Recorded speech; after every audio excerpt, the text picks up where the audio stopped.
છોટાઉદેપુર નગરપાલિકાના અપડેટ્સ આપને આપી દઈએ કે છોટાઉદેપુર નગરપાલિકા ચૂંટણીમાં આપનો મોટો આરોપ. છોટાઉદેપુરની આપની પ્રમુખ રાધિકા રાઠવાના આરોપ. ભાજપના કાર્યકરો મતદાન મથકમાં મનમાની કરી રહ્યા છે તેવું રાધિકા રાઠવાએ આરોપ લગાડ્યો છે. ભાજપના કાર્યકરો મતદારોને ટોળામાં લઈ જાય છે. પોલીસના કેટલાક માણસો ભાજપના કાર્યકરોને મદદ કરી રહ્યા છે તેવો આરોપ રાધિકા રાઠવાએ લગાવ્યો છે. આપના જિલ્લા પ્રમુખે ચૂંટણી અધિકારીને પણ જાણ કરી છે.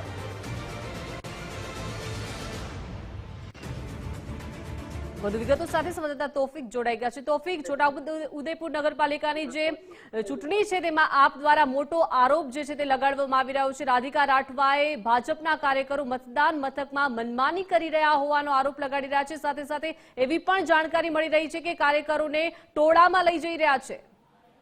જે દીપિકા, આપને હું ચોક્કસથી જણાવી દેવા માંગુ છું કે છોટાઉદેપુર નગરપાલિકાને હાલ આજે રોજ ચૂંટણીનું મતદાન યોજાઈ રહ્યું છે, જેમાં વોર્ડ નંબર 4 ના એક બૂથ ઉપર એક ભાજપ કાર્યકર ઉપર રાધિકા રાઠવા જિલ્લા આપ પ્રમુખ દ્વારા આક્ષેપો કરવામાં આવ્યા છે કે અહીંના જે ભાજપના જે કાર્યકરો છે તે ટોળે ટોળા આવી અને મતદાન મથકમાં જે મતદાતાઓ છે મતદાતાઓને લઈ જવામાં આવે છે. જેવા ગંભીર આક્ષેપો જિલ્લા આમ આદમી પાર્ટીના પ્રમુખ રાધિકાબેન રાઠવાએ હાલ તો લગાવવામાં આવ્યા છે અને કેટલાક જે વિડીયો ફૂટેજ છે તે પણ સોશિયલ મીડિયામાં વાયરલ થઈ રહ્યા છે. જી બિલકુલ, આભાર વિગત સાથે જોડાયા તે બદલ. ઉમંગ રાવલ આપણી સાથે લાઈવ જોડાઈ ગયા છે. ઉમંગ, છોટાઉદેપુર નગરપાલિકાની ચૂંટણીમાં આપ દ્વારા મોટો આરોપ કરવામાં આવ્યો છે. રાધિકા રાઠવા કે જેમણે આરોપ લગાવ્યો છે કે ભાજપના કાર્યકરો મતદાન મથકમાં મનમાની કરી રહ્યા છે, સાથે સાથે ટોળામાં મતદારોને લઈ જઈ રહ્યા છે.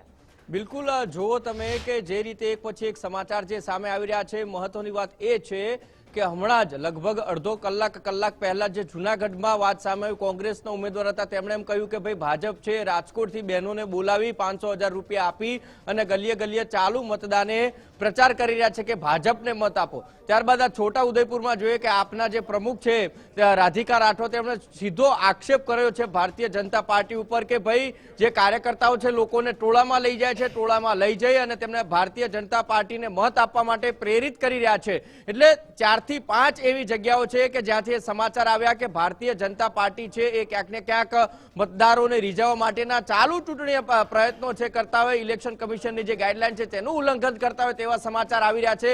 છોટાઉદેપુરમાં જે વાત સામે આવી કે આપના રાધિકા રાઠવાએ સીધો આક્ષેપ કરી દીધો કે ભાજપના કાર્યકર્તાઓ એક જગ્યાએ જે ડિસ્ટન્સ રાખ્યું છે ત્યાંથી કાર્યકર્તાઓ જે લોકો મતદાન કરવા આવી રહ્યા છે તેમને લઈ જાય છે, ટોળામાં લઈ જાય છે, ટોળામાં રાખી અને તેમને ભારતીય જનતા પાર્ટી જે છે તેના તરફી મતદાન કરવા માટે પ્રેરણા આપી રહ્યા છે. એટલે એક જગ્યાએથી ને આખા જે જગ્યાએ આજે ઇલેક્શન થઈ રહ્યું છે લોકલ બોડીનું ત્યાં આગળ મોટા ભાગથી એવા સમાચાર આવ્યા, ક્યાંક કોંગ્રેસે આક્ષેપ કર્યા, ક્યાંક આમ આદમીએ આક્ષેપ કર્યા. બીજી વાત કે ક્યાંક એવા પણ સમાચાર આવ્યા કે ટોળું વિખેરવા માટે પણ પોલીસે છે ક્યાંક ધક્કા મૂકી છે મતદારો સાથે કરી. એટલે આ લોકલ બોડી ઇલેક્શનની અંદર ઘણા બધા વિવાદો અને બખેડા છે સામે આવ્યા. એમાંથી એક છોટાઉદેપુરનો કે આમ આદમી પાર્ટીના જે પ્રમુખ છે રાધિકા રાઠવે ખૂબ મોટો આક્ષેપ છે ભારતીય જનતા પાર્ટી ઉપર કર્યો છે. જી બિલકુલ, આભાર ઉમંગ વિગત સાથે જોડાયા તે બદલ.